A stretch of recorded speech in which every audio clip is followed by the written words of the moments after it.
Oke teman-teman, ketemu dengan saya lagi, Bastian. Nah, ada hal yang istimewa nih hari ini, sore ini ya Pak, ya. Di Bandung cuacanya adem, dingin-dingin.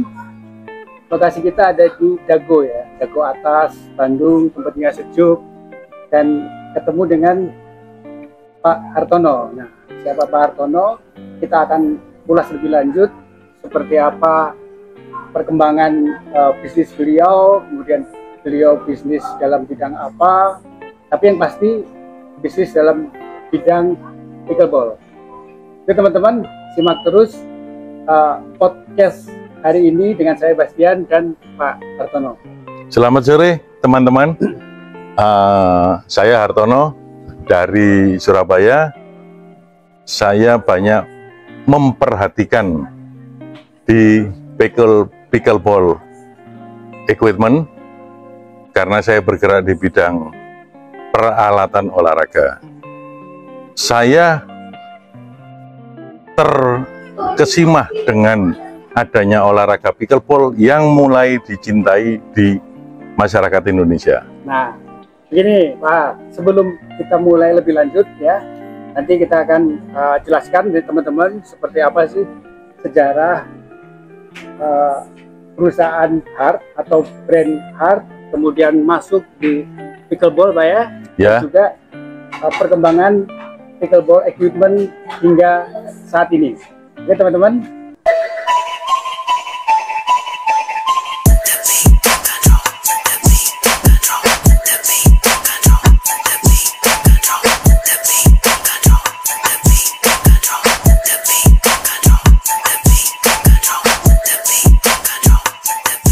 Oke Pak Hartono, kalau boleh tahu sudah sejak kapan tuh mengenal Hart? Gitu. Hart itu sejarahnya saya mengenal tahun 90. Jelas sebelum itu sudah ada dan saya nggak begitu perhatian. Dimulai yang saya ketahui itu punya Pak Rudi Hartono. Oh berarti itu badminton dong? Badminton. Jadi raket badminton ya? Iya, sampai sekarang itu di raket badminton karena identik dengan sang maestro. Oh iya. Identiknya di sana. Dan saya pertama sebagai memasarkan, jadi jual beli. Oke, jadi tahun 90 mengenal Pak Rudi Hartono dan juga rekan bisnis ya? Ya, rekan bisnis. Jadi Pak Rudi Hartono dengan teman saya rekan bisnis itu dia yang mulai, mereka berjoin lah Pak. Join mendirikan namanya Hart dengan brand Hart itu tadi. Itu di Indonesia atau di luar negeri? Di luar negeri, di Singapura. Oh Singapura, jadi Mr. J itu tadi orang Singapura. Ya sudah almarhum, baru Pak tahun kemarin. Dan itu termasuk guru saya yang mendidik. Di samping rekan bisnis juga saya banyak belajar dengan beliaunya itu. Jadi tahun 90 mengenal Mr. J ya. Belum Pak, belum dulu. Jadi itu Mr. J itu setelah 2 tahun ada jembatannya. Ada jembatan itu maksudnya ada teman di situ. Akhirnya saya dikenalkan dengan Mr. J. Terlibat sebagai apa Pak waktu itu? Yang siapa Pak? Ya Pak Hartono. Saya sebagai pembeli karena saya berdagang itu saya membutuhkan peralatan. Maksud saya badminton ya. Iya, raket badminton. Raket badminton. Di awal ya. Raket badminton dan perlengkapan, jadi grip begini, terus senarnya, jadi badminton equipment. Tapi lebih fokus kita ke badmintonnya, raketnya. Raketnya ya teman-teman. Jadi jual itu di Indonesia? Saya pertama jual di kekuasaan saya di Jawa Timur sebagai agen tunggal. Setelah jual beli, rapot saya bagus, saya ditawari untuk agen di Jawa Timur. Agen Jawa Timur, terus berkembang? Setahun, 2 tahun lah maksimum, berkembang rapotnya bagus lagi, saya ditawarkan sebagai agen di Indonesia. Belum saya ditawari sebagai license. Jadi artinya license itu yang berhak untuk membuat, cuman memberikan seperti royalti. Di mana dalam hal ini saya cukup tidak tahu sama sekali, tidak berpengalaman. Terus meluas akhirnya menjadi agen sebagai lisensi. Punya lisensi? Ya, lisensi. Ya, untuk Indonesia aja pasarnya. Sedangkan HAT itu kan pusat di Singapura, jadi tidak bicara Singapura dan Malaysia lain orang. Ya. Kemudian berkembang Pak ya, hingga sekarang. Nah, katanya sekarang HAT itu sudah identik dengan Pak Hartono sendiri. Nah, kebetulan nama saya HAT. Saya plesetkan beberapa orang sambil bercanda itu bahwa itu nama saya. Kan nggak salah, nama saya Hartono. Betul. Hartono dari HAT. Kebetulan yang pas ini. Kebetulan yang pas. Dari saya sebagai lesson, akhirnya saya ditawarkan dengan Master Jai Prakash almarhum itu brand ini untuk jatuh ke tangan saya. Artinya ya dengan negosiasi dan percaya. Ya. Dan mungkin juga karena Pak Hartono berhasil meningkatkan penjualan rapotnya itu ya. Ya akhirnya jadi bukan perkara duit aja, tapi rapot kita ada pengaruh. Di mana itu semacam monumen, Pak. Ya. Brand Indonesia yang berkembang. Itu di tengah-tengah kompetisi brand luar negeri ya. Betul. Saya juga dulu pakai HAT Pak waktu badminton ya, SD. Ya. Tapi saya dengar sempat ada HAT tenis gitu. Iya, itu pernah saya produksi. Jadi setelah saya dapat license terus dijual, itu saya sudah dikasih belajar dengan Master Jai Prakash. Artinya saya termasuk kursusnya juga di sana. Gitu. Dengan bayar yang namanya royalti. Dari situ saya berkembang. Saya coba start dengan tenis. Ternyata perkembangannya sebentar aja tidak begitu mengembirakan dari jumlah, karena customer bilang Hartono itu identik dengan badminton. Tapi anehnya, setelah saya berhenti, saya tidak fokus, banyak yang minta. Karena saya memahami tentang raket badminton dan raket tenis kurang lebih sama. Ya Pak, sebelum lanjut, gitu. Ini kan enak nih buatannya. Sambil ngopi Pak. Sambil ngopi ya. Kita nikmatin kopi ini di daerah mana Pak? Dago ya. Dago, di Pale Resort. Ngopi nyantai sambil ngobrol. Ya, sambil ngopi. Ini teman-teman lihat nih beberapa produk HAT. Nah, ini kita mulai masuk nih. Nah, ngomong-ngomong, pickleball itu kan pertama kali muncul atau diciptakan oleh Joel Pritchard itu dari Amerika, Pak. Sekitar tahun 1965. Ya. Nah, kalau Pak Hartono sendiri tahu pickleball itu tahun berapa dan dari mana, Pak? Saya tahu masuk sini ya. Ya. Sekitar tahun 2010 saya sudah dengar tentang pedal. Tapi saya nggak tahu pedal ya. Itu tidak tahu bahwa permainan pickleball. Sulit Pak untuk nyebutin pickleball. Jadi, nama pickleball. Taunya raket ini atau pedal, tapi belum tahu olahraganya itu pickleball, Pak ya. Ya. Jadi karena saya ke maker yang buat raket saya, dia cerita, saya bilang ini apa? Nah, itu pabrik ya? Pabrik, ya. Pabrik di China. Di China. Oh, itu. Saya bilang ini laku di Amerika. Ya saya dengar aja masuk kiri keluar kanan karena Indonesia belum booming, belum laku. Saya diceritain, saya nggak. 2010 ya. Laku, terus nggak ada feedback dari saya. Gitu ya. Karena memang di Indonesia belum masuk kan tadi historinya 2019. Nah kemudian ya, Indonesia sendiri mulai mengenal pickleball itu dari teman-teman dari pusat Pak ya, dari UNJ itu sekitar tahun 2019. Nah Pak Hartono sendiri termotivasi atau mendapat info atau bagaimana sih asal mulanya, wah saya coba lagi nih, mengingat tahun berapa, 9 atau 10 tahun lalu gitu kan, tentang pickleball. Kira-kira tahun 2020 saya mendengar sambil melihat YouTube teman-teman yang ini namanya pickleball. Saya teringat dengan sekian tahun yang lalu para supplier, saya cari info di sana. Dia bilang di Indonesia ada. Saya cari dari mana, akhirnya ketemu di YouTube, di Facebook. Jadi di Indonesia sudah ada permainan pickleball. Nah, saya terlambat. Beliau searchingnya di Facebook gitu ya. Di ya. Dari situ kenal salah satu tokoh, Cak Susilo. Oh, Cak Susilo. Di Facebooknya saya dapat nomor HP, saya kontak, tanya-tanya. Beliau sekarang kalau tidak salah Sekjen Indonesia Pickleball Federation. Ya. Sekretaris Jenderal pusat Pak ya? Ya, di pusat. Nah, dari situ mulai bikin pedal dulu atau tanya-tanya dulu atau seperti Tidak, saya tanya sama Cak Susilo yang tokoh. Cak, saya kepingin, kebetulan beliaunya ini orang Mojokerto aslinya. Oh, okay. Saya tanya, Pak, saya sering ke Jakarta gini, kapan janjian tanggal ini? Oh, saya ke Surabaya. Loh, kebetulan. Akhirnya saya jemput di airport, saya sampai antar ke Mojokerto, di mobil banyak cerita. Saya tanya, pedal yang bagus itu kenapa, ini, gini. Dan saya sempat dibawa ke rumahnya Casus. Di situ ada lapangan, kita ngobrol di lapangan, Pak. Saya coba. Kebetulan saya kan main pingpong. Jadi saya coba mainnya di sana. Oh, enak juga ya.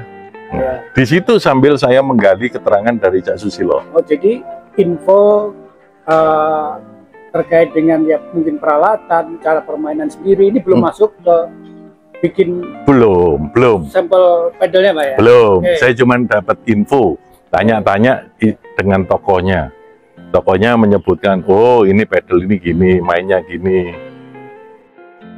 Dari situ saya mulai kembali ke supplier, mulai menyelidiki. Supplier itu di Cina, Pak.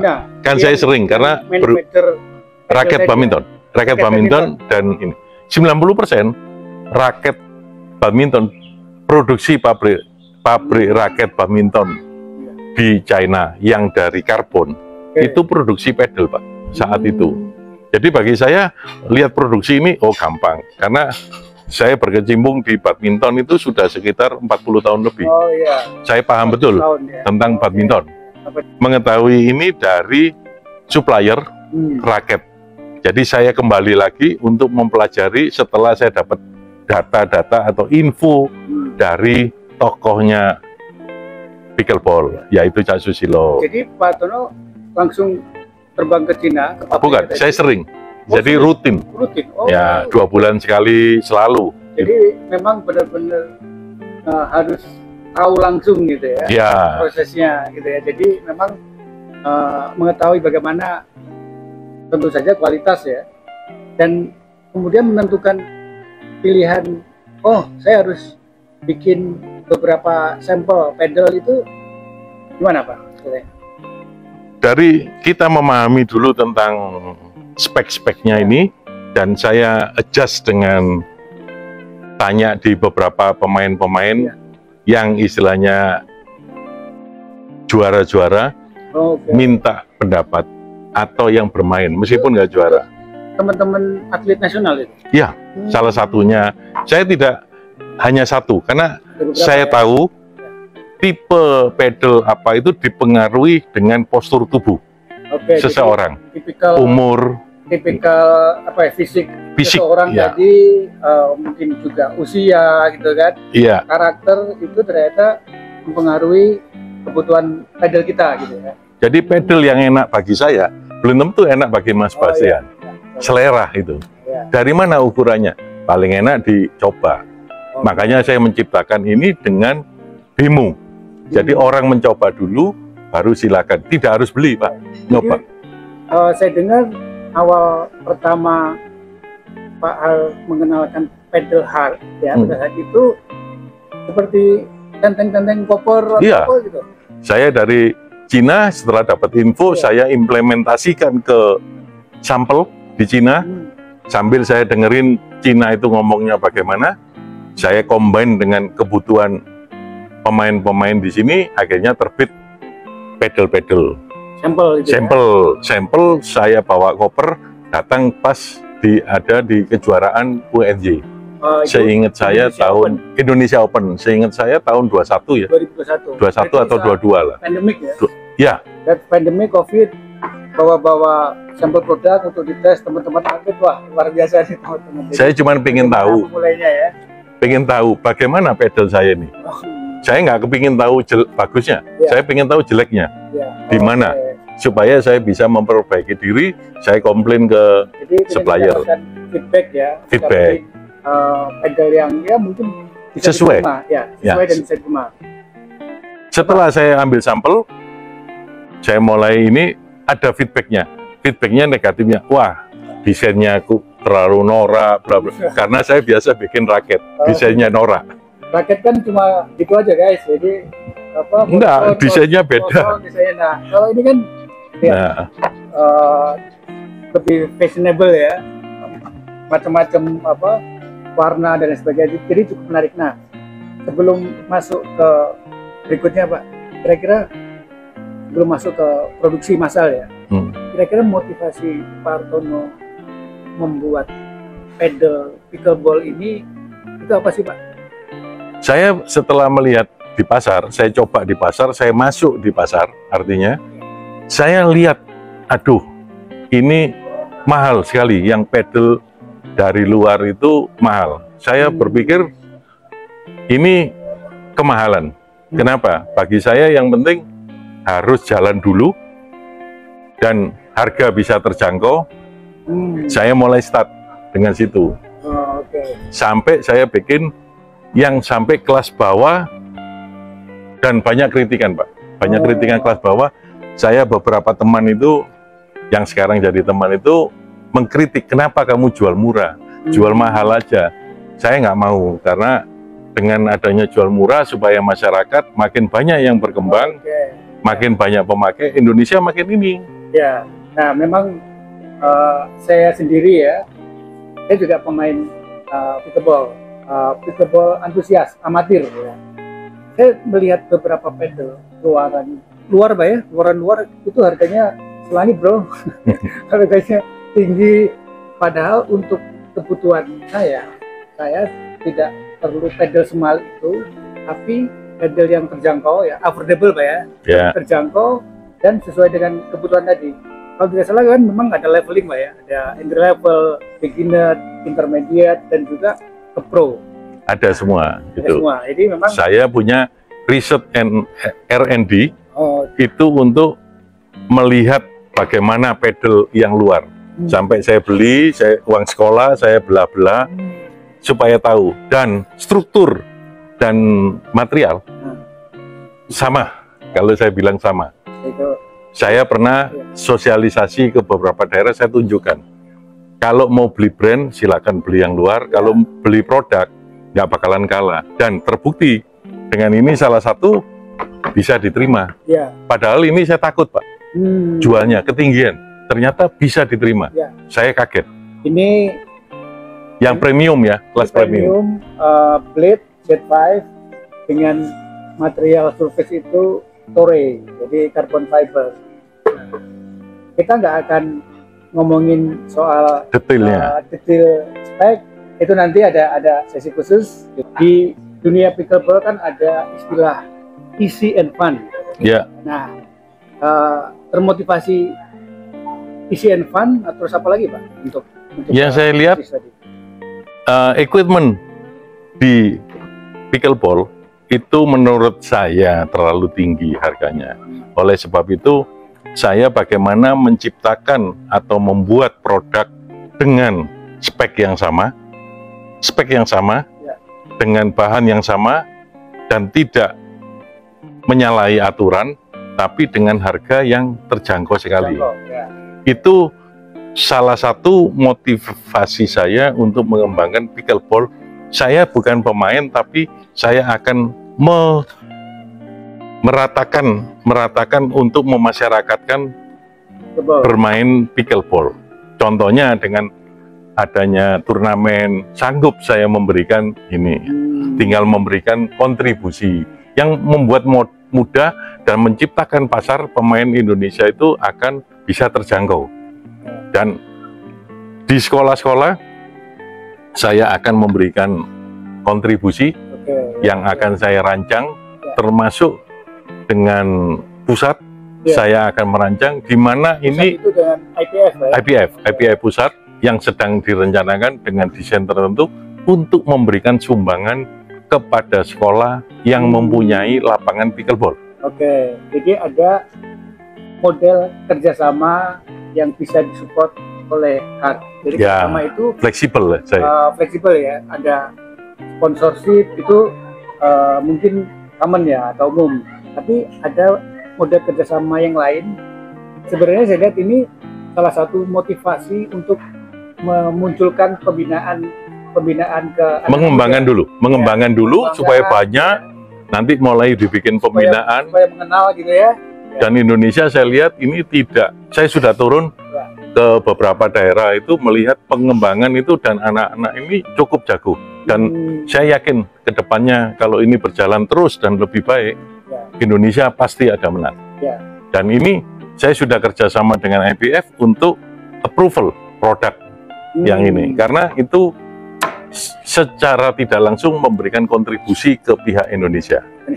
Organisasi. Saya tidak mau memberikan kontribusi untuk pihak luar, organisasi pihak luar. Karena buat apa? Itu salah satu. Jadi memang selain mengenalkan pickleball, juga peralatan yang memang terjangkau. Sangat terjangkau. Ya, sangat terjangkau. Bahkan ada yang bilang, Pak, produk HART murah gitu kan. Untuk spek tertentu murah. Karena memang tadi ya tujuannya supaya masyarakat bisa main pickleball, dapat peralatan yang terjangkau tadi. Nah,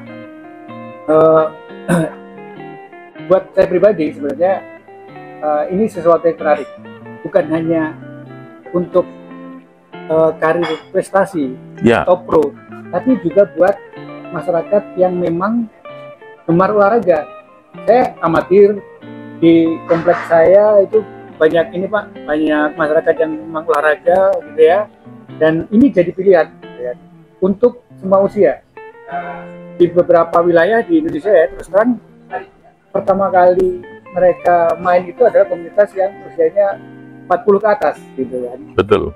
Awal pickleball ini mereka usia 40 ke atas. Nah, dalam perjalanannya ternyata ini juga bisa jadi ajang prestasi buat anak-anak muda Pak ya. Gitu. Dan ini peran HART dalam ekosistem pickleball di Indonesia sangat penting, karena untuk menciptakan ekosistem atau kelanjutan ini pickleball di Indonesia harus berkembang. Dibutuhkan industri atau perusahaan UMKM ya, usaha mikro kecil menengah, salah satunya adalah peralatan atau equipment pickleball. Ada juga lapangan, Pak ya. Lapangan, menurut saya perkembangan tidak hanya peralatan aja, sumbangsi dari segala pihak, bukan harus pemain aparel apapun. Kalau perusahaan itu banyak support, saya kira dalam waktu pendek ini pasti akan jauh berkembang dan banyak atlet internasional. Dan sekarang saya lihat di WPC tidak sedikit juga itu World Pickleball Championship. Tidak internasional, tidak sedikit Indonesia juga kirim atau pemain Indonesia yang menang naik panggung, Pak. Jadi sudah ada atlet-atlet nasional ada sekali, dunia maupun regional Asia gitu ya. Nah, ini perlu didukung. Jadi ekosistem tadi selain equipment juga regulasi Pak ya, organisasi pemerintah. Nah ini penting sekali. Nah kemudian masuk ke dalam Pak, company ya. Berapa banyak sih tim untuk unit bisnis pickleball? Satu yang di mana saya sudah punya tim-tim untuk pengembangan badminton racket sama seperti ini. Jadi saya punya R&D dari produk-produk, research and development.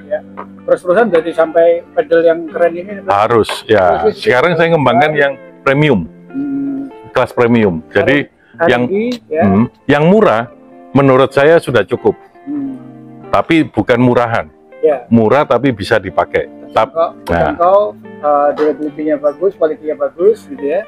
Di samping itu saya punya desain, desain tim. Jadi ada tim sendiri. Nah, itu penting Pak. Ada lagi desain untuk penjualan online. Ada lagi tim yang mengurusi reviewer. Dan menurut saya di Indonesia belum ada reviewer dari pedal.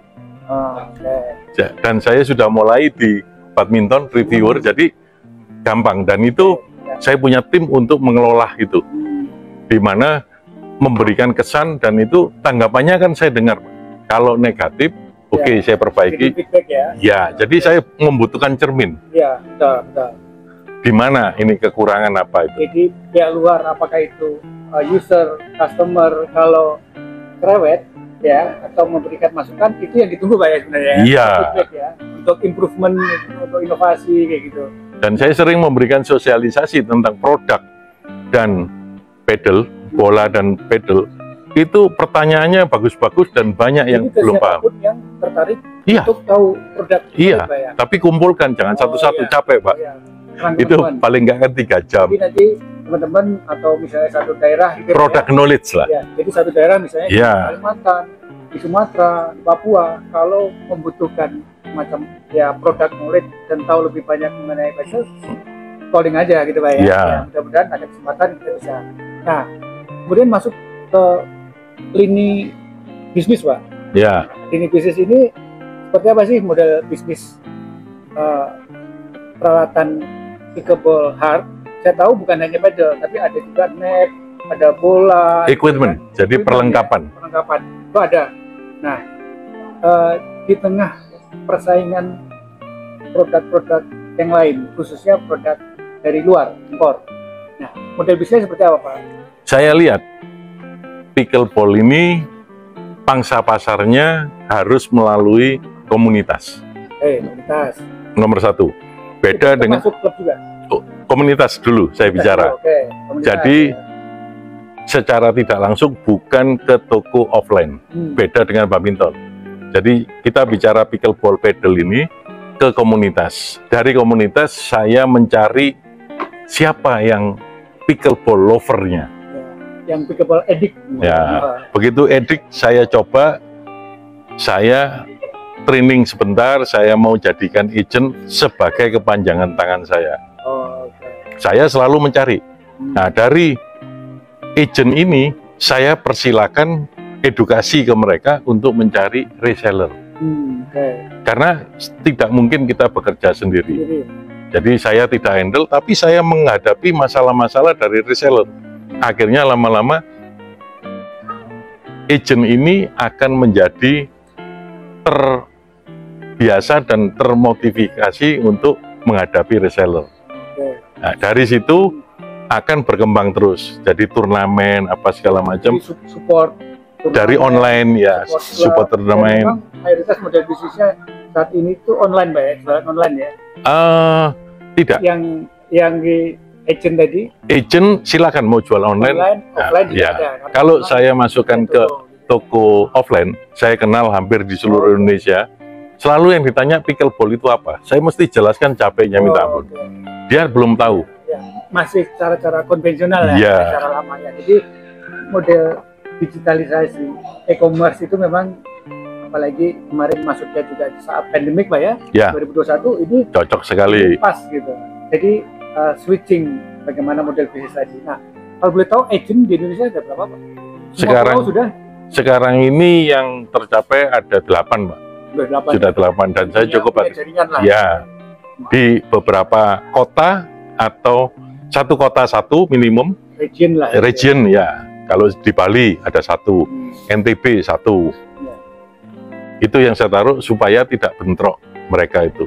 Dan saya punya regulasi kalau bentrok itu apa dendanya, apa yang boleh, mana yang enggak, ada rambu-rambunya. Ada reward, juga ada punishment ya. Untuk tujuannya untuk memotivasi, untuk meningkatkan performa jualan. Betul. Supaya juga harus adakan masukan Pak. Contohnya ada barang ini jelek, kasih tahu. Ada yang berkembang, ada yang anak berkembang bisa main tapi nggak mampu. Oke, kasih ini. Jadi kirim. Bukan sekedar jual beli, nggak. Bukan sekedar buy and sell. Tapi karena saya prinsipal. Edukasi di dalamnya Pak ya. Saya prinsipal, jadi saya harus mendalami mereka yang nggak punya duit, bilang berbakat, oke, saya support. Ya, jadi menariknya gini teman-teman, hard ini termasuk atau merupakan perusahaan pickleball equipment pertama di Indonesia, bisa dikatakan begitu ya? Ya, Mas Bastian bisa nilai sendiri lah. Jadi pionir. Tapi memang pionir itu supaya bisa berkelanjutan, tentu saja ada inovasi dan pendekatan yang memang tadi ya, bagaimana ekosistem dari tumbuh ya, perusahaan juga tumbuh, semuanya juga happy, dan program-program pemerintah untuk memasyarakatkan pickleball dan olahraga lainnya juga bisa tumbuh gitu Pak ya. Dan ini saya lihat kuncinya di daerah-daerah pickleball ini kalau disupport dengan dinas yang terkait, ya, pasti sukses. Ya. Seperti di Kebumen. Contohnya, Oh banyak di Kebumen barusan bikin. Dari mulai saya training pertama itu tidak ngerti apa-apa sampai jalan. Di Lombok berkembang. Bali ya memang agentnya aktif. Salah satu tempat yang pemain menarik lah. Dan itu berkembang terus. Ya, berkembang terus. Kalimantan di Kaltim ya, di Penajam ada sudah. Balikpapan dan sebagainya. Di Kalimantan Timur ya, tepatnya itu juga tumbuh ya, growing fast. Pickleball klub komunitas itu tumbuh Pak ya. Tumbuh. Sumatera di Padang saya Pak ada. Barat ya. Ya. Di Jawa mayoritas lah sekarang sudah tumbuh. Jadi di Jawa ada ya. Terus yang lagi sedang start mungkin minggu depan ini dari agent di Sangatta Pak. Sangatta nanti next ada Mamuju. Itu ada tapi nggak aktif. Jadi ada syarat-syarat yang saya minta Pak. Contohnya cuma aktif aja, bukan taruh modal apa nggak ada resiko.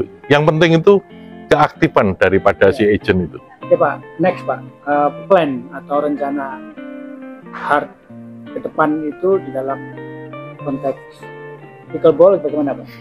Saya sudah kasih ide ke IPF pusat untuk mengembangkan lewat sekolah-sekolah.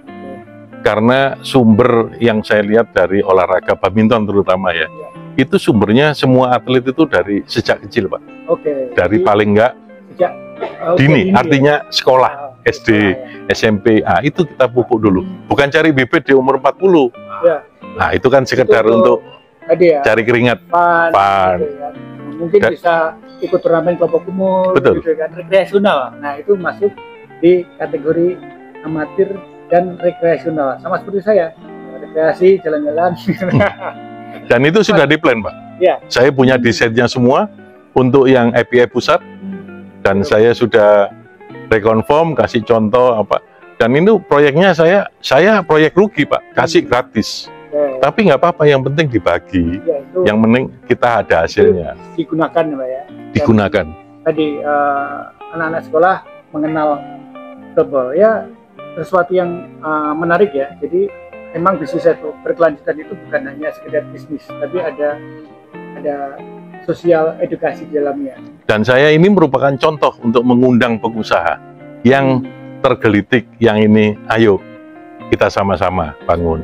Support ya. Ya, support. Kerjasama gitu ya. Jadi terbuka Pak ya? Terbuka dengan siapapun. Ada yang di Jawa Tengah dengan teh. Ya. Satu teh itu saya lupa namanya, itu ada satu brand lah. Nah ini Pak Artono, kalau ngobrol sama Pak Artono terkait pickleball ini sampai pagi pun bisa nggak tuntas nih teman-teman. Lihat nih, kita nikmatin Bandung Pak ya. Ya. Sepertinya nanti mulai terang sampai gelap. Sepertinya kita sambung lagi nih teman-teman. Nanti kita akan ngobrol terkait dengan mungkin di next ya. Ya di next ya, terkait dengan spesifikasi gitu kan. Silakan. Strategi global, mau support misalnya hard ke luar negeri dan sebagainya, apapun mimpi Pak ya. Kan kita dan jangan lupa mimpi, ya. Bagi pengusaha yang kepingin tahu tentang pickleball, how to support the pickleball in Indonesia, boleh tanya ke saya. Saya akan explain. Perkara mau atau tidak nggak apa-apa. Kita ngobrol berkopi aja. Kopi morning, coffee night dan lain sebagainya. Ya, supaya Indonesia tidak diremehkan dan sudah terbukti. Ya. Di Indonesia, apalagi kalau dinas masuk. Wah. Luar biasa ya. Ya. Oke, Pak Artono. Terima kasih. Sepertinya kita nikmati kopi sambil dinner nih. Ya. Terima kasih. Makasih teman-teman. See you. See you. Mudah-mudahan kita bisa terus aktif main pickleball atau olahraga ya. Itu membuat kita happy, fun gitu ya. Dan Sampai ketemu dengan saya dan Pak Hartono. Hartono, thank you. Sehat selalu ya. Amin. Oke teman-teman, sampai ketemu lagi. Ciao. Yo.